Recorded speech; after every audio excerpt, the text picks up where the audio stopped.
आज हम लोग कारक प्रकरण पढ़ने जा रहे हैं। कारक प्रकरण में हम लोग सूत्र जिसको कहते हैं उसके बारे में समझेंगे। यहाँ ध्यान दिया जाए, ये प्रथमा विभक्ति का सूत्र हम लोग पढ़ने जा रहे हैं। लिखा गया है कर्तरी प्रथमा। इसका मतलब है कि कर्ता कारक में प्रथमा विभक्ति होती है। कहने का मतलब कि जब कर्ता कारक हो तो उसमें प्रथमा विभक्ति होगी। इस उदाहरण में हम लोग देखते हैं कि छात्र पठते, छात्र पढ़ता है। इसका मतलब कि कर्ता कौन हुआ? छात्र। इसलिए छात्र वाले शब्द की प्रथमा विभक्ति हुई। क्यों? क्योंकि इसमें बताया गया कि कर्ता कारक में प्रथमा विभक्ति होती है। अब है उक्ते कर्मणि प्रथमा। उक्ते कर्मणि प्रथमा का मतलब कर्मवाच्य के कर्म में प्रथमा विभक्ति होती है। तो आपने इस वर्ग से पूर्व वर्ग में वाच्य के बारे में भी जानकारी प्राप्त किया है, जिसमें बताया गया है कि यदि कर्मवाच्य हो तो कर्मवाच्य में कर्म प्रधान होता है और कर्म में प्रथमा विभक्ति होती है। अतः स्पष्ट है कि इस वाक्य में हम लोग देखते हैं कि सुकह क्या है? कर्म है। क्यों? क्योंकि लिखा गया है मेरे द्वारा तोता देखा जाता है। देखने की क्रिया हो रही है। देखने वाला कौन है? मेरे द्वारा यानी स्वयं है। किसको देखता है? तोता को देखता है। इसलिए तोता क्या हुआ? कर्म हो गया। अब कर्म होने के कारण कर्मवाच्य वाले सूत्र के अनुसार उसकी प्रथमा विभक्ति क्या हो गई? प्रथमा। जैसे लिखा गया था कि कर्मवाच्य के कर्म में प्रथमा विभक्ति होती है। तो यहाँ हम लोग कर्मवाच्य का कर्म देख रहे हैं सुख, इसलिए सुख वाले शब्द की प्रथमा विभक्ति सुख से सुका हुई। सुख का रूप चलेगा बालक के समान। क्यों?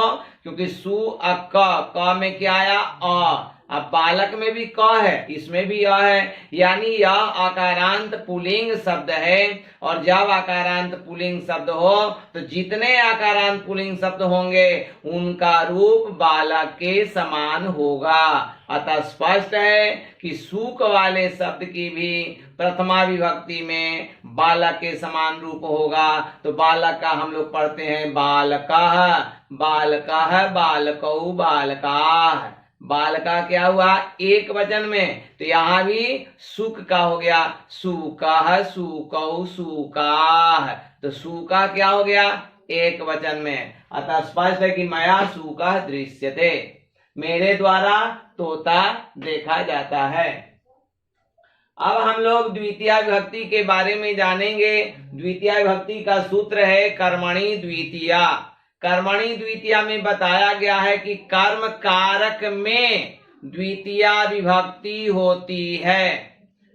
छात्रा विद्यालयम गच्छति, छात्र विद्यालय जाता है। इस उदाहरण में हम देख रहे हैं कि विद्यालय वाले शब्द की द्वितीया हो गई विद्यालयम। तो छात्रः विद्यालयम गच्छति। छात्र क्या है? करता है, इसलिए छात्र का प्रथमा विभक्ति एक वचन क्या हुआ? छात्रः। अब विद्यालय का द्वितीया क्या हुआ? विद्यालयम। और गम धातु लट लकार प्रथम पुरुष एक वचन में क्या हुआ? गच्छति। किसके अनुसार? कर्ता के अनुसार। कर्ता एक वचन में है, इसलिए क्रिया भी एक वचन की होगी। आपने पूर्व वर्ग में पढ़ा है कर्तृवाच्य। तो कर्तृवाच्य में बताया गया था कि कर्ता की प्रधानता होती है और कर्ता के अनुसार क्रिया होती है। तो यहाँ छात्र के अनुसार क्रिया लिख रहे हैं गच्छति, और विद्यालय कर्म होने के कारण इसकी द्वितीया विभक्ति विद्यालय से विद्यालयम हुई। विद्यालय का रूप बालक के समान चलेगा। क्यों? क्योंकि विद्यालय वाले शब्द में अ है अंतिम, य में क्या है? अ। तो बालक में भी क में आ, इसीलिए बालकः बालकौ बालकाः, बालकम बालकौ बालकान।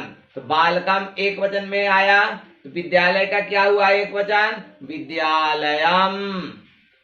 इसलिए लिखा गया है छात्रः विद्यालयम गच्छति। अब देखिए कर्तुरीप्सितमं कर्म।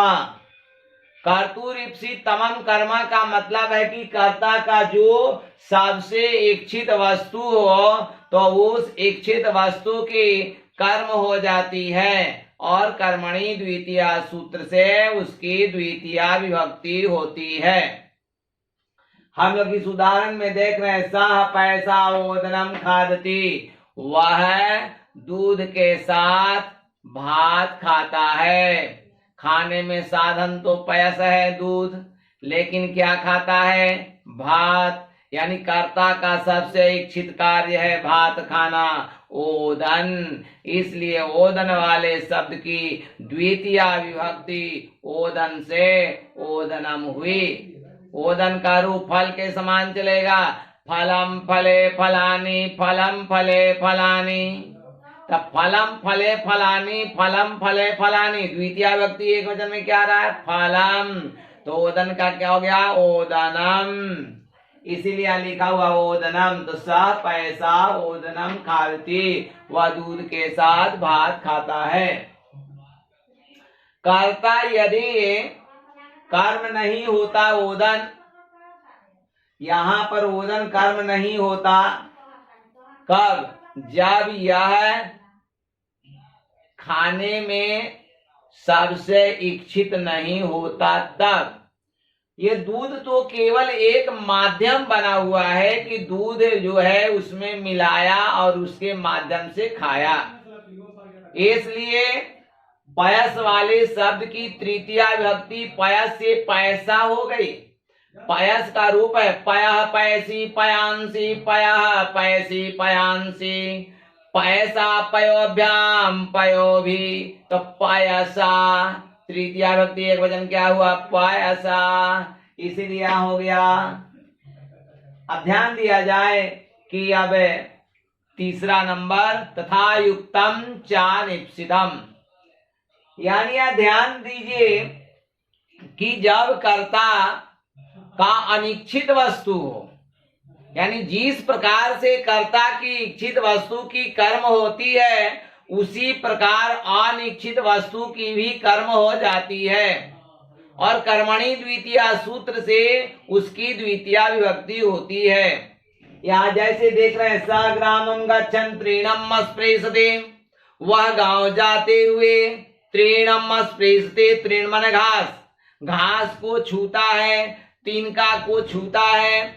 यानी कर्ता गांव जा रहा है, उसका इच्छित कार्य है गांव जाना, तिनका छूना नहीं। लेकिन जाने के अंतराल में पैर से घास स्पर्श हो जाता है, नहीं चाहते हुए भी। इसलिए क्या हुआ? अनिच्छित वस्तु हो गई, और अनिच्छित हो जाने के कारण इस सूत्र के अनुसार उसकी भी कर्म हो गई, और कर्म हो जाने के कारण कर्मणि द्वितीया सूत्र से उसकी द्वितीया विभक्ति हो गई। सह ग्रामम गच्छन् तृणम स्पृशति, वह गांव जाते हुए घास को छूता है।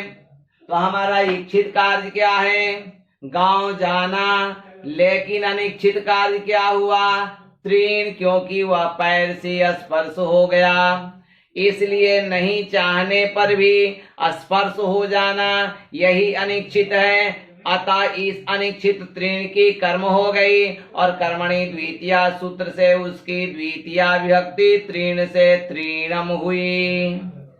तृण का रूप फल के समान चलेगा, फलम फले फलानी, तृणम तृणे तृणानि, तृणम तृणे तृणानि। तो तृणम आ रहा है, द्वितीया विभक्ति एक वचन में क्या हुआ? तृणम, इसीलिए लिखा हुआ तृणम। अब ध्यान दिया जाए, 4 नंबर सूत्र कहता है अभिता परितः समया निक्सा प्रतियोगे अपि। अभिता का अर्थ होता है दोनों ओर, और परिता का अर्थ चारों ओर। समया और निक्सा दोनों का अर्थ होता है समीप। समया का अर्थ समीप, निक्सा का अर्थ समीप। हाँ, अफसोस, पश्चाताप। कभी हम लोग किसी कार्य के बाद अफसोस करते हैं, क्या ऐसा नहीं होना चाहिए था, गलती हो गई, पश्चाताप करते हैं, उसी को कहते हैं। और प्रति का अर्थ होता है ओर। जैसे मैं तुम्हारी ओर देखता हूं, वह उसकी ओर देखता है, वह। हाँ, हम लोग देख रहे थे कि अभिता परिता समया निक्सा हा प्रतियोगे अपि। अभिता का अर्थ बता रहे थे दोनों ओर, परिता का अर्थ चारों ओर, समया का अर्थ समीप, और निक्सा का अर्थ समीप। हा का अर्थ अफसोस, पश्चाताप, और प्रति का अर्थ होता है और। तब ध्यान दीजिए कि ये शब्द अगर प्रयोग किए जाते हैं तो इन शब्दों के योग में द्वितीया विभक्ति होती है। जैसे ग्रामम अभितः वृक्षाः सन्ति, गांव के दोनों ओर पेड़ हैं। अभिता का प्रयोग हो गया, इसलिए इसके द्वितीया विभक्ति क्या हो गए, ग्राम से ग्रामम। ग्रामम परितः वृक्षाः सन्ति, गांव के चारों ओर पेड़ हैं। लिखा ग्रामम समया या निक्सा एकः विद्यालयः अस्ति। तो अर्थ बताए थे कि समया माने समीप, तो गांव के समीप एक विद्यालय है। रामम प्रति हा अस्ति, राम के प्रति अफसोस है, पश्चाताप है। और ये ध्यान दीजिए, सह ग्रामम प्रति गच्छति, वह गांव की ओर जाता है। एक बात ध्यान देने योग्य है कि यदि ये सूत्र नहीं होता तो हम लोग षष्ठी विभक्ति का प्रयोग करते हैं, क्योंकि जितना अर्थ बोले हैं सब में कारक चिन्ह आ रहा है, संबंध कारक का। जैसे का, के, इसी का प्रयोग करें तो गांव के दोनों ओर, गांव के चारों ओर, गांव के समीप, गांव की ओर, राम के प्रति, ये जितने बोले ये सब शब्द में का और के चिन्ह का आगमन हुआ। अतः अगर ये सूत्र न होता तो हम लोग षष्ठी विभक्ति का प्रयोग करते, लेकिन इस सूत्र में यह निर्देशित है कि अभिता परिता समया निक्सा हा प्रति, इन शब्दों के योग में द्वितीया विभक्ति होती है। अब देखिए उपान मध्यांग अवसः, उप का अर्थ होता है पास, समीप, तो इससे कोई अर्थ में परिवर्तन नहीं होगा। इसको तोड़ करके देखिए, संधि विच्छेद करके, तो इसमें क्या शामिल है, उप, अनु, आदि और आंग, ये सभी क्या है, उपसर्ग हैं। तो इन उपसर्गों का अगर वस धातु से पहले प्रयोग किया जाता है, यानी उप, अनु, अधि, आंग, यदि उपसर्ग वस धातु से पूर्व लगा हो तो उनके आधार की कर्म होती है। और जब कर्म हो जाती है तो कर्मणि द्वितीया सूत्र से उसके द्वितीया विभक्ति होती है। जैसा कि उदाहरण में देखा जाए, यहाँ लिखा हुआ है हरे वैकुंठम उपवसते, अनुवसते, अधिवसते, आवसते, हरे वैकुंठ में रहते हैं। तो हम लोग यहाँ ध्यान देंगे कि वैकुंठ वाला जो शब्द है यही क्या है, कर्म हो गया। क्यों? क्योंकि उपान मध्यांग अवसः, इस सूत्र के अनुसार वैकुंठ कर्म हो गया, अन्यथा क्या होता, बैकुंठ में रहते हैं। यदि ये उपसर्ग नहीं लगा होता तो सप्तमी विभक्ति होती। क्यों? क्योंकि आपने कारक का चिन्ह पढ़ा होगा कि में कारक में जो चिन्ह है वह अधिकरण कारक का है, और अधिकरण कारक आप जानते हैं कि अधिकरण कारक में सप्तमी विभक्ति होगी, क्योंकि आपको इस से पूर्व वर्ग में बताया गया है विभक्ति कारक और उसके चिन्ह में कि जब अधिकरण कारक हो तो सप्तमी विभक्ति होगी।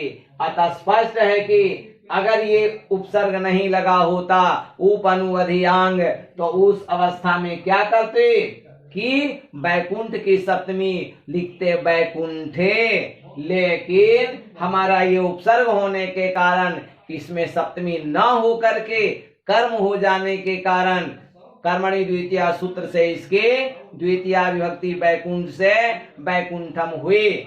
हम लोग यहीं पर इसको समाप्त करते हैं, फिर आगे देखते हैं।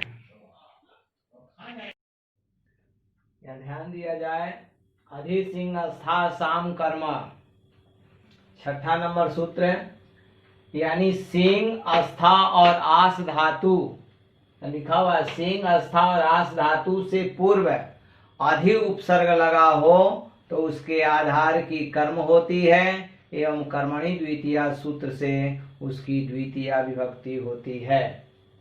जैसे लिखा हुआ है हरि बैकुंठम अधि सेते, सिंह धातु से पहले अधि लगा हुआ है, इसलिए बैकुंठ क्या हो गया? कर्म हो गया, अधिकरण ना होकर के कर्म हो गया, और कर्मणि द्वितीया सूत्र से उसकी द्वितीया विभक्ति बैकुंठ से बैकुंठम हुई।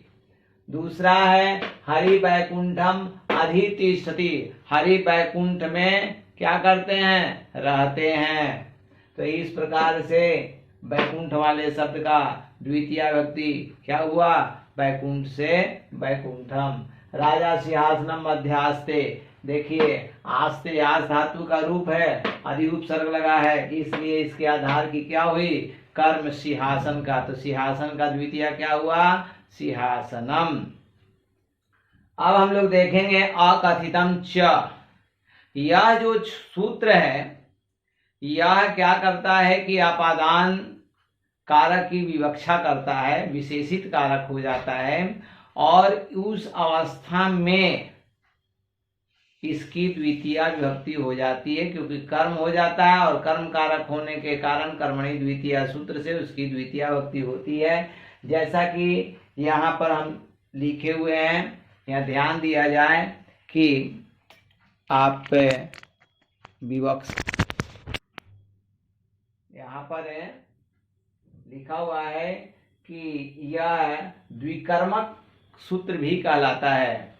द्विकर्मक यानी इसमें दो कर्म आते हैं। एक है कि हम लोग जिसकी विवक्षा करेंगे वह होगा, और एक आपको प्रधान कर्म होगा। यानी इसमें दो कर्म होते हैं, एक प्रधान कर्म और एक अप्रधान कर्म। जो अप्रधान कर्म होता है वह गौण कर्म कहलाता है।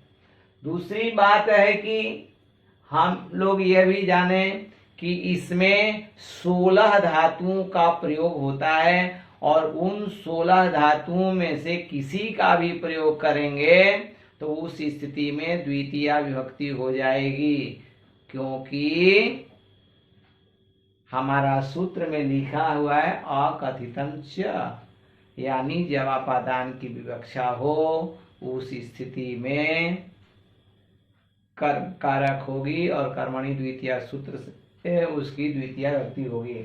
जैसा कि यहाँ देख रहे हैं कि स गाम दोग्धी पया, दूध धातु का प्रयोग हुआ, वह किससे दूहता है? तो गाय से। तो स गाम दोग्धी पया, गो का शब्दरूप है गौ गावो गावा, गाम गावोगा, तो वही है गाम। तो स गाम दोग्धी पया, वह गाय से दूहता है दूध। तो दूध भी कर्म है और ये भी कर्म हो गया, तो द्विकर्मक हो गया। वामन बलि से मांगते हैं भूमि, वामना बलिम याचती वसुधाम, वामन बलि से मांगते हैं भूमि। छात्र शिक्षकम पृच्छति प्रश्नम, छात्र शिक्षक से पूछता है प्रश्न। तो यहाँ हम लोग देख रहे हैं शिक्षक में भी द्वितीया लग रही है। क्यों? क्योंकि प्रश्न धातु का प्रयोग हुआ। या ध्यान देंगे सभी धातुओं का नाम लिखा हुआ है, 16 धातु है, इसे आप गिन करके देखेंगे तो 16 धातु होगा। अगर इस धातु में से किसी का भी प्रयोग करेंगे तो जिसके साथ प्रयोग करेंगे उसमें द्वितीया विभक्ति होगी। इस प्रकार से हम लोग द्वितीया विभक्ति सूत्र का आज समापन हो गया। तो आप ये ध्यान रखें कि जो ये वीडियो दिखाया जा रहा है, इस वीडियो से संबंध कायम रखने के लिए या आगे वीडियो देखने के लिए आप सब्सक्राइब करें, बेल आइकन की घंटी दबाएं, शेयर करें, लाइक करें और अगर अपना विचार व्यक्त करना हो तो कमेंट अवश्य करें। और यह भी ध्यान रहे कि यदि कोई विद्यार्थी या व्यक्ति स्नातक कर रहा हो यानी बीए संस्कृत से ऑनर्स कर रहे हो, सब्सिडी में भी होगा तब भी या ऑनर्स पत्र होगा तब भी इसमें नोट्स उपलब्ध है। और दूसरी बात, यदि एमए करते हो तो उन्हें भी नोट्स उपलब्ध होगा। आपको इस पर अंक मोबाइल नंबर अंकित होगा, उस मोबाइल नंबर के माध्यम से आप बात करके आप नोट्स उपलब्ध कर सकते हैं। धन्यवाद।